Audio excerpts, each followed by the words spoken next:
സർക്കാർ ജീവനക്കാർക്ക് tax statement നൽകുന്നതിലേക്കായി അവരുടെ ശമ്പള വിവരങ്ങൾ സ്പാർക്കിൽ നിന്ന് ഡൗൺലോഡ് ചെയ്തെടുക്കാവുന്നതാണ്. ഇതിനായി രജിസ്റ്റർ ചെയ്തിരിക്കുന്നവർ സ്പാർക്കിൽ ആദ്യം യൂസർ രജിസ്ട്രേഷൻ നടത്തിയിരിക്കണം. യൂസർ രജിസ്ട്രേഷൻ നടത്താത്തവർ അതിനെക്കുറിച്ചുള്ള വീഡിയോ ലിങ്ക് ഡിസ്ക്രിപ്ഷൻ ബോക്സ് നൽകിയിട്ടുണ്ട്, അതുപോലെ ഐ ബട്ടണിൽ നൽകിയേക്കാം.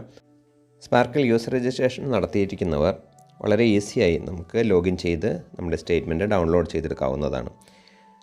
സ്പാർക്കിൽ ലോഗിൻ ചെയ്യുക. ലോഗിൻ ചെയ്യുന്നതിനായി ആദ്യം യൂസർ കോഡ്, അത് പെൻ നമ്പറാണ്, പെർമനൻറ്റ് എംപ്ലോയി നമ്പർ, അത് നൽകി പാസ്വേഡും ക്യാപ്ചയും എൻ്റർ ചെയ്ത് ലോഗിൻ ചെയ്യുക. പാസ്വേഡ് ചേഞ്ച് ചെയ്യാൻ ഒരു പക്ഷേ ആവശ്യപ്പെട്ടേക്കാം. തുടർന്ന് ഇൻകം ടാക്സ് എന്നൊരു മെനു കാണാം. അതിൽ സാലറി ഡ്രോൺ സ്റ്റേറ്റ്മെൻറ്റ് നമുക്ക് ഡൗൺലോഡ് ചെയ്യാനുള്ള ഒരു ഓപ്ഷൻ അവിടെ ലഭ്യമാണ്. ഇവിടെ നമ്മുടെ ഡിപ്പാർട്ട്മെൻറ്റ്, ഓഫീസ്, എംപ്ലോയി ഡീറ്റെയിൽസ് കാണാം. ഫിനാൻഷ്യൽ ഇയർ നമ്മൾ നൽകുക. തുടർന്ന് പ്രൊസീഡ് ക്ലിക്ക് ചെയ്യുക. കൺഫർമേഷൻ ചോദിക്കുന്നുണ്ട്. ഇപ്പോൾ നമുക്ക് സ്റ്റേറ്റ്മെൻറ്റ് ഡൗൺലോഡ് ആകുന്നത് കാണാം.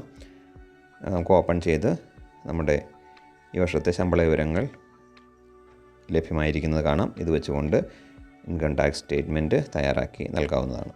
Thank you.